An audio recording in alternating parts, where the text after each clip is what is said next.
Hello everyone, welcome to Slipjoint Sawyer. It's the start of the month and that means it's time for another pocket dump of what I've carried over the last sort of couple of weeks to the last month. This is going to be one for March, so it's what I've carried really since like mid-Feb to about now. We're just going to go through some of the gear I've had, carried, what I've liked, what I've disliked. To be honest, this month has not been too varied. I've sort of stuck with some things I really liked towards the end of last month, but we'll jump straight into it and start off. Pretty much every day. I've been out and about a lot the last month, so I've been having my keys with me, and I have mine across two sets. So I have my car keys here, and I have a little O-light flashlight, the i3EOS, just a simple turn on and off. Paired with that, I've got the classic SD in the lime green A-locks. Did have the Midnight Manager on here. I've taken that off the last week, just so I wanted something a bit slimmer. And I use that Midnight Manager then as a sort of a fifth pocket carry. So that's the first thing, that's my keys and little torch. Along with that, if I'm going out walking the dog, or if I need to lock the house, if no one else is here, take my house keys with me as well. Got house, garage keys, got this little ghost on here. This pretty much hasn't changed at all. Again, another little O-light flashlight, the i1R2 Pro, and that's got dim and then a really bright setting when you turn it all the way up. And that's pretty much it, really, for my flashlight carry. It's getting a bit lighter here now in the evening, so I've not really needed to take a flashlight to walk the dog in the evenings. But then along with that, as always, the Rosecraft Blades Awanata. Obviously, this is in the orange to match the theme on the keys. Great knife, one of my most used knives. You can see there is some tape gunk on there. This is pretty much what I go to for a package opener or parcel opener. I tend to put the key ring through my pinky finger, and then you get a really nice grip on the knife, and it's not going to fall out your hand either. So the Awanata, great knife, awesome to put on your keys. Really do recommend that. RCM 009. Not expensive either. I picked it up for about 20 something here in the UK, so I do recommend that very much. Next up, we'll take a look at my sort of fifth pocket carry, and that has been the Twisted Assisted Tulip. This is in the brass scales. Put a little cord on there so it's easy to pull out. Fifth pocket. It's got a black coated, is that 14C28N steel? Yeah, it's an Ostap Hale design. And of course, this is the Twisted Assisted exclusive. Really sharp, razor sharp knife. Great box opener as well. If you pinch up on the blade, I mean, it's a fantastic fifth pocket carry. We've got jimping on the top here, and on the bottom, double T10 design. It really fires out, and you can sort of, if I don't mess it up, can get to sort of fidget with it. Obviously, I can't do it on camera. Really nice brass scales on this as well. Starting to pick up a bit of a patina, so I've been more carrying it. But yeah, recommend this one as well. You can pick these up pretty cheap in the UK. I think they're sub 50 at the moment on Heine Haynes.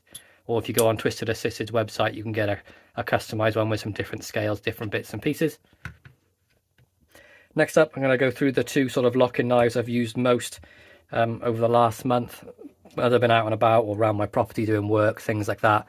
Doing different projects, I've needed a lock-in knife, so I've gone with the 112 Slim Select, and this is actually the second one of these I've had. I did have one previously, and the blade got a bit worn down after a lot of use, so I picked up another one. Removed the pocket clip, of course, because I'm not a massive fan of those. This is just fantastic. I really love the Slim Select. It's like a real budget version of the 112. You get that 420 HC. I did add my own sharpening tool in there, which I tend to do with all my buck knives. I'm not sure why. I just think it's better to have that sharpening tool in there. It does make it a bit easier for me to keep the edge maintained. But of course, we've got the thumb studs for ambidextrous opening. That classic backlock design. Buck logo on there as well. And it does sort of, you can sort of one hand close it if you wish. But knowing me, I will cut myself, so I'm not going to do that on camera. But that's been a really great workhorse for me, 112 Slim Select. And then there's another one. It's been a gift from Mikey Newman. So Mikey, I really appreciate this. He did send me a Para 3. And I mean, it's as good as everyone says it is. It's fantastic. You can see from the blade, it's had a lot of use. There's a lot of gunk all over it. Did put my own edge on there. Added a little tiny sharpening choil as well. And this is in the CTS BDN 1 or 1N steel. And I mean, the action is as good as people make it out to be. They don't sort of fiddle with it. It's just fantastic. You can flick it around, drops down, thumb roll, everything. And it's really comfortable in the hand as well. Now this one is, I have left the pocket clip on, but I tend to use this one in my back pocket. So it's just easier to have that hanging on my back pocket rather than it turning sideways and whatever. But yeah, Spyderco Paramilitary 3, excellent knife. And actually probably one of my favourites I've got in the collection at the moment. You can see it's USA made. And I think it's definitely the knife I've used the most over the last sort of month. But PM3, thank you, Mikey. I really appreciate that. Very generous of you. Another one I actually on loan from Mikey Newman as well is the Buck 55. Very generously lent this to me. Was meant to send it back to him yesterday, but forgot to put it in the parcel, so apologies. But I will get that sent back to you soon. But this is a fantastic little knockback as well.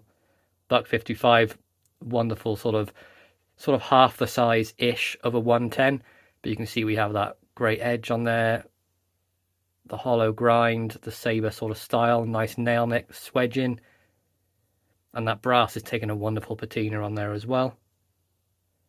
Really nice. I think it's ebony on the sort of covers. But it's just I really wish this sort of knife, locking knife, was legal in the UK to carry because it's just so comfortable in the hand. It's probably one of their best. For me, I would say the 112 is my favourite, and I'd say the 55 is probably my second favourite.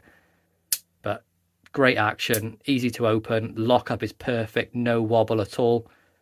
And he did send it along in this nice little slip, which I've been carrying it in. So, Buck 55, another great one. I'm going to have to pick my own up as well. There's no way I can send it back and not replace it.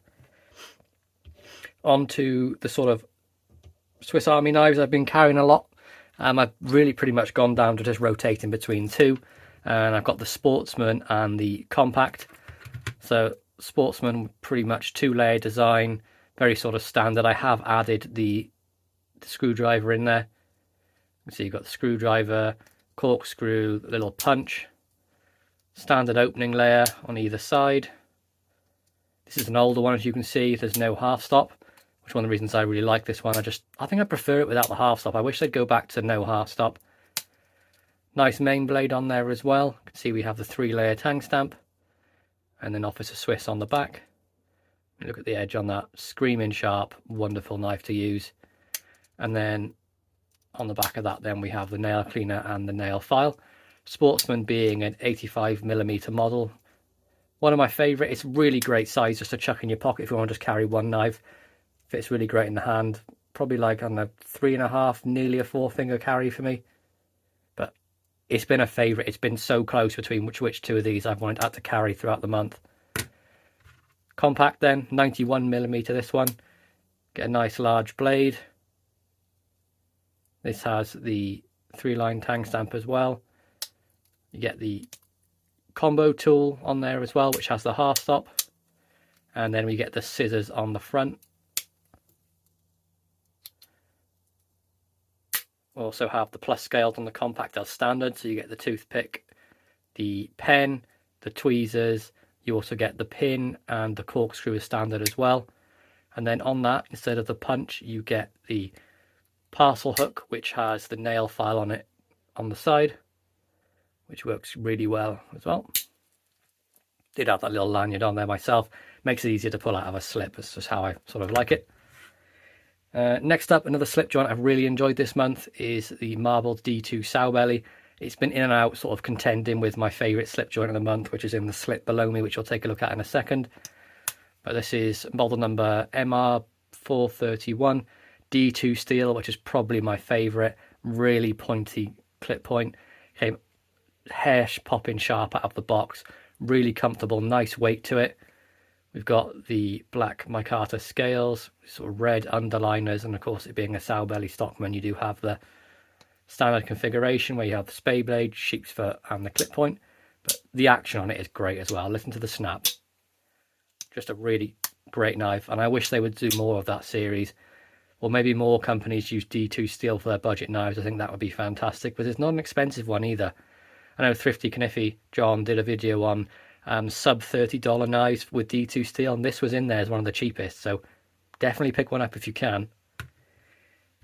And then finally, my slip I've been carrying everything in this month. It's been this Shire Supply leather slip. I actually haven't touched the Viperade for a while. I've just been really enjoying the leather. It's picking up a really nice patina now. I've been using it so much. You get like the darker bits. You can see a nice natural stitching. Got the Olight O Pen Mini, which is in my pocket every day. Nice bolt action pen, really comfortable to write with, writes really smooth. Would recommend that to anyone as well. And then in that is been my favourite slip joint this month, which is the Rosecraft Blades Cane Creek Jack.